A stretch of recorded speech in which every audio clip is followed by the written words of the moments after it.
தமிழ் இலக்கியங்களில் முதன்மையானது என்று சொன்னால் தொல்காப்பியத்தை முதல்ல அது கிடைச்சிருக்க வரைக்கும் பார்த்தா அதுதான் முதன்மையான நூல்னு சொல்லுவோம். அது வரலாற்று ஆவணம், அது இலக்கணம் இலக்கியம் சேர்ந்தது. பின்னாடி சங்க இலக்கியங்கள், அப்புறம்தான் நீதி இலக்கியங்கள். இந்த சங்க இலக்கியங்கள் 18, நீதி இலக்கியங்கள் 18. இந்த நீதி இலக்கியங்கள் ஒன்று தான் திருக்குறள். காலம் கடந்து நிற்கிற நூல் இந்த நூல். இதில் என்ன இருக்குதுன்னு சொல்கிறத காட்டில் என்ன இல்லை கண்டுபிடிக்கவே முடியாது. இல்லறம், துறவரம், அரசியல், பொருளியல், களவு, காமம், கற்பு எல்லாம் இருக்குது. கேள்விப்படாத திருக்குறளாக நீங்கள் எப்போயாவது தேடி எடுத்து பாருங்கள். இந்த நாட்டை யார் ஆளணும்னு கேட்டால் திருவள்ளுவர் பதில் சொல்வார்.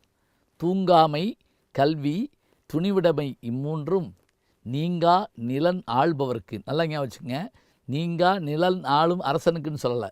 யார் அரசனாக வர இருக்கிறானோ, வேண்டாம், யார் இந்த நாட்டை ஆள வேண்டும் என்று நினைக்கிறார்களோ அவர்களுக்கு என்ன வேணுமா? தூங்காமை, சோர்வு இல்லாமல் இருக்கணும். கல்வி தேவையானது. துணிவிடமை, துணிச்சல். இம்மூன்றும் நீங்கா நிலன் ஆள்பவர்க்கு. இந்த உலகத்தை ஆளுகின்ற யாராக இருந்தாலும் அவர்களுக்கு தேவை இதுதான் சொன்னால், இப்படியான ஒரு செய்தி யாரால் சொல்ல முடியும்? காதலை சொல்லணுமா? போரை சொல்லணுமா? பொருளாதாரத்தை பேசணுமா? எவ்வளோ விஷயங்கள். நீ எவ்வளோதான் சம்பாதிச்சாலும் சிக்கனமாக இல்லைன்னா வாழ்க்கை வரும்பா. ஆகாறு அளவு இட்டிதாயினும் கேடில்லை, போகாறு அகலாக்கடை. வருகின்ற வழி குறைவாக இருந்தால் போகின்ற வழி பெருசாக இல்லாமல் இருந்தால் நீ காப்பாற்றி ஜெயிக்கலாம். எப்படி இருக்கு பாருங்க.